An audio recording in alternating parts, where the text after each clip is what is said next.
ನಾವು ನಿಂಗರಾಜ್ ಅಂತಂದು ಇನ್ನು 40 ದನ ಒಬ್ಬನೇ ನೋಡ್ಕೊಂತದ್ವಿ.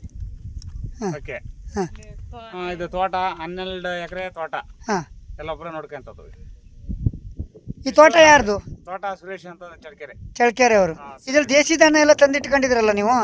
ಈಗ ಯಾವ್ಯಾವ ರೀತಿ ತಳಿ ಧಾನ್ಯ ಉಂಟು ಇದರಲ್ಲಿ? ಇವು ಎಲ್ಲ ತಮಿಳ್ನಾಡು ಗಿಡ್ಗಳು ಎಲ್ಲ ಇದಾವೆ, ಮಹಾರಾಷ್ಟ್ರ ಇವು ಇದಾವೆ, ಮತ್ತೆ ಜೂಜಿನವ ಇದಾವೆ ಅಲ್ಲಿ, ಮತ್ತೆ ಇಷ್ಟ ಇದಾವೆ ನೋಡ್ರಿ.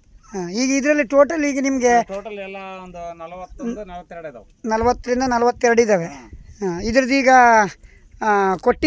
ಕೊಟ್ಟಿಗೆ ಗೊಬ್ಬರ ನೀವು ಯೂಸ್ ಮಾಡ್ಕೊಳ್ತೀರಲ್ಲ, ಈಗ ನೀವು ಕೆಲವರೆಲ್ಲ ಎಂತ ಮಾಡ್ತಾರೆ ಅಂದ್ರೆ ಕಸಾಯಿ ಖಾನೆಗೆ ಬೇಡಾದ ಆಕಳನ್ನ ಬಿಟ್ಕೊಟ್ಬಿಡ್ತಾರೆ. ಅದಕ್ಕೆ ನಿಮ್ದು ನೀವೇನು ಹೇಳ್ತೀರಿ ಇದ್ರ ಬಗ್ಗೆ?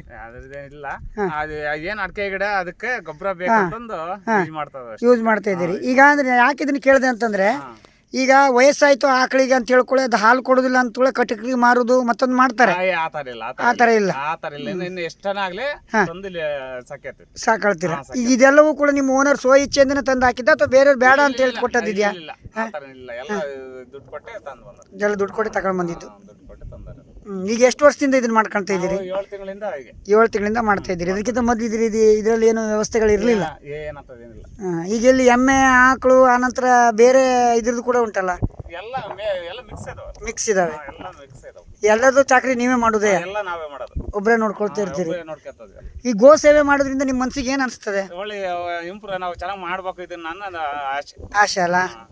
ಈಗ ಬೇರೆ ಯಾರು ನಮ್ಗೆ ಆಕಳು ಬೇಡ ಅಂತೇಳಿ ನಿಮ್ಮಲ್ಲಿ ತಂದು ಕೊಟ್ರೆ ನೀವು ಸಾಕ್ತೀರಾ?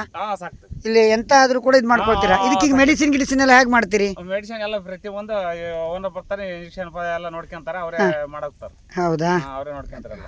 ಥ್ಯಾಂಕ್ಸ್ ನಿಮಗೆ. ಆಯ್ತಾ, ಇಷ್ಟೋ ತನಕ ಬಂದು ಮಾತಾಡಿ.